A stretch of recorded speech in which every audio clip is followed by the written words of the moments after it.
Good morning. We are going to be doing some Riemann sums today, and I'm doing this video because right now I am in the library helping some kids with the PSAT, so I wanted to give you guys some notes before you did your worksheet today. And we are going to be doing Riemann sums today, which is just a name for what we've been doing. George Bernard Riemann was a German mathematician who developed this approach to finding area under the curve. And what you have to know how to do is you have to know how to find left-hand Riemann sums, right-hand Riemann sums. You also need to know how to find midpoint Riemann sums, and you also need to know how to find trapezoid sums. The left, right, and midpoint are really going to be self-explanatory once you get to them. So I want to go to an example and show you how to do this. Let's take a look at a midpoint example. Alright, so we're going to do a Riemann sum, which simply means we're trying to approximate the area under the curve with rectangles. We've got a graph of y equals x squared, and we're told to look from x equals 2 to x equals 6, and we're supposed to use 4 subintervals. That means we're going to use 4 rectangles. And here, this tells us where to get the height of these rectangles. In class on Monday, we looked at a left-hand and a right-hand endpoint, and we called it a lower sum or an upper sum based on whether the function was increasing or decreasing. Here we're going to use the midpoint of these intervals. So the first thing we want to do is we want to find out what our intervals are. And so if I have a graph of y equals x squared, and I'm going from 2 out to 6, let's figure out how wide our rectangles are. So we have this little formula that the width of our rectangles is b minus a over n, where b and a, that's the width on our x-axis. So we're going from 2 to 6, and then we have how many rectangles? We have 4, because it says 4 subintervals. So we know to go by ones, and so this separates the graph in a delta x of 1. So we're supposed to look from 2 to 6, and here are our rectangles. Or at least those are our partitions. Now, the first interval is from 2 to 3, and the second interval 3 to 4, third interval is 4 to 5, and the fourth interval is from 5 to 6. If I was using left-hand endpoints, my height of my rectangle would be f of 2, and that would actually be an inscribed rectangle. If I was using right-hand endpoints, I would use f of 3 to determine the height of that first rectangle. But since we're using midpoints, I am going to use the function value at the midpoint of that first interval. So the area of my rectangles is going to be f of 2.5 times the width. So my height is going to come from this function value right here at f of 2.5, and the width, of course, is 1. And the second rectangle, the height is going to come from f of 3.5.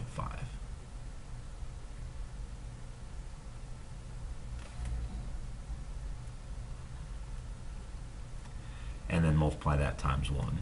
And then plus, of course, you can see this pattern here, f of 4.5 times 1, and then plus f of 5.5 times 1. And this is going to be my Riemann sum approximation for the area under the curve. And so how you get these function values is you're just going to plug them into x squared to get those function values, and you'll do your math and get your approximation. So let's take a look at one that would be a, what's this one here? Let's take a look at a left-hand endpoint. So here I've got a graph of 1 over x, which is our hyperbola in the first quadrant, and we're going from 2 to 5, and I have to use 6 subintervals, so that means 6 rectangles, and here we're going to be using left endpoints. So my first beginning left side of this is 2, all the way out here to 5, and what we want to find is the width of our rectangles. So b minus a over n. So here we've got 5 minus 2 over 6 rectangles, which means we're going by halves. So we go from 2 to 2.5, 2.5 to 3, 3 to 3.5, 3.5 to 4, 4 to 4.5, and 4.5 to 5. So let's take a look at our very first interval. Our first interval is from 2 to 2.5. And what we want to do is left endpoints. That means we are going to let the left-hand side of this interval determine the height of our rectangle. And so what we'll have here is f of 2 times the width. And that's going to be the area of that first rectangle.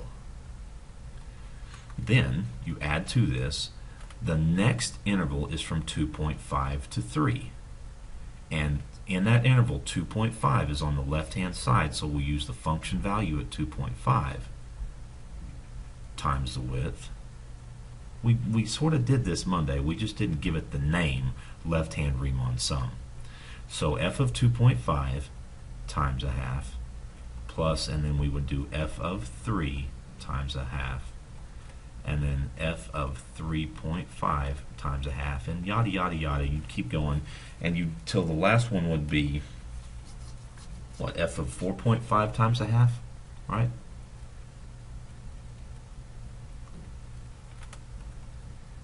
Let's see if that's 6 rectangles. 1, 2, 3, 4, 5, 6. That's 6 of them. And the way we would find this function value is you could plug it into 1 over x. So f of 2 would be 1 over 2. F of 2.5 is 1 over 2.5. And f of 3 is 1 over 3, of course. Now, we could also do the summation notation and use our calculator.